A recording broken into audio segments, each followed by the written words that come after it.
Now, Oisin, what are we at here?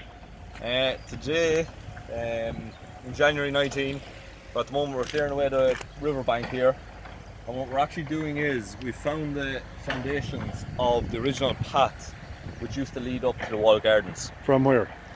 From the actual boating jetties here, which were the Italianate boating jetties. Yeah. These were put in about 1914, 1915. Are they as recent as that? There, yeah. They are, yeah. They went in with the terraces. Oh, and So what we're doing here is we're going to allow people in the future to walk along the pathway up to the walled gardens, and that'll be the next stage of restoration. So essentially what we're trying to do is revive the original landscape and give it a breath of fresh air. Over about 100 years we've had laurel, we've had bushes, brambles overtake the original landscape, and we're trying to get the structure of what was originally here back into play. Now again, what we've done is we've exposed 3 lime trees, which are tilia, one here, one beside us, and also one here. Yeah. So again, they were specifically planted and put in place, and now we're, I suppose, getting it back to life. And how long more will they last? Are they aged there? They must be very old, are they? They're 19th. I reckon they were planted about the 1800s. Yeah. And then in about 1914 the pathways were put in. But on the very front of the lawn here, right in front of the house, we have 3 original tilias, which we reckon are back about 1730, which is the date of the house. And if so, they're one of the oldest lime trees within Ireland and the UK. So that's nearly 300 years now, is it? It's nearly 300 years, yeah. They have a girth of over 4 metres, which is unprecedented. And what's the life of them, do you know? Well, hopefully another 100 years. Who knows? Who can tell? It's amazing, actually, what's around you, isn't it? Yeah, it's amazing. So we're just trying to, I suppose, revitalise everything. Yeah. See the bridge here, was it? When was this bridge? When do you think this was built? This bridge was 1734 as well with the house. So this was the house bridge. This is the first bridge built with the house, and also the bridge was built. The cascade was also built in the same year. The which? The cascade. The waterfall down there, yeah. Also, along with that, on this side here, on the far bank, there was a stone wall which they colonnaded the river to give it a very sharp and precise line. And that's what we're trying to do with the bank here on this side. With the earthworks, we're trying to make that sharp line back intact and reinstate it. And what do you think happened to the stone wall? We're trying to find it. There's remnants of it here on this side, but we haven't found any remnants the rest of it. Do you think it was removed, is it? Possibly could have been in previous times. We investigated before we dug, and there was no form of it at all. Maybe in time it could be reinstated, but at the moment it'll be a nice sharp lawn for this coming season. Good. So you have some kind of a timeline about what happened around here now over there. Essentially there was 3 distinct periods in the estate.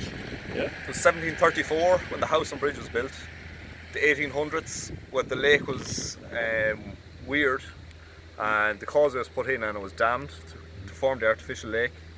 Also with that the quay wall was built, quay lodge, and a very extensive tree planting. And then the third phase was 1914, 1915. And with that we had the Italianate terraces were built behind me. That's behind you here now, yeah? We had the Italianate gardens, which are not here anymore, but we still have the sarcophagus in the middle. Yeah. And then we had the boating jetties. And they were put in 1914, 1915. 1914. And also between that, I think really when you look at the periods, they're every 100 years, thereabouts. 1734, 1800s, 1914, and if you see it again 100 years later, we're now 2019, there's another wave of restoration and development. That's fantastic, isn't it? Yeah, that's it's amazing. excellent, yeah. So it's quite chronological. With it down here also, we have the Italianate gardens, which we've been beginning to restore. We have 3 taxus trees planted here. There's a very distinct reason for this. I was going to ask you why you put them there, yeah. If you look at the house itself, everything is in 3s. You've got 3 windows upwards, you've got 3 windows flanking either side, and within it then you've got 6 windows. So subconsciously, by having 3 pyramids here, it all relates to the original geometry and architecture of the actual building itself. With that recently we've also restored the original Italianate fountain. So that is the first kind of step of the restoration of the terraces. And that fountain would have gone in when now? Again, 1914. 1914, but the last phase. It's really the last phase, is it? It is, yeah. And apart from the phase you're at now, you're put the restoration thing, yeah? And the first section we've done here, we've done the pathways here. My first thing the first realization I came here was everything was grey. They had grey pebbles, grey concrete, grey building, grey sky. So by introducing a bit of colour, it's really kind of brightened up the actual estate itself, and we're going to introduce this colour gravel throughout the whole estate. Also, what we've done is we've put in a very thin metal edge on all our pathways, and this introduces a very defined element, very sharp desire lines, very sharp looking edges, and that would have been remnant of an actual Italianate terrace and Italianate garden.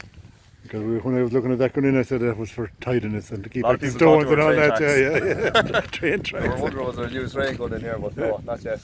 What are you doing? Okay, so what are we looking at here? So again, we're at the actual Italianate terraces, which I said they were planted in 1940 or built in 1914, 1915. Yeah. And if you're actually ever in Westport House, on either pillar here at the top terrace, you can actually see 1914 to your left and 1915 to your right. Oh, okay, so there's actually dates, yeah. Yeah. It's beautiful, isn't it? It's really Again, well you done. can see the defined pattern and geometry of the actual pathways. It's very symmetrical and it's all in balance with the house. And that was remnant of an Italianate garden. And had a garden company or a garden designer to do this? Or was there, No, it was myself. you- Yeah. there was the restoration, but the original stuff. Who designed? The original, the design, the new landscape I've designed myself with recognition to the original maps, and the original design, I don't know offhand who was the designer of the actual terraces. I'd have to come back to you on that one. Okay, yeah.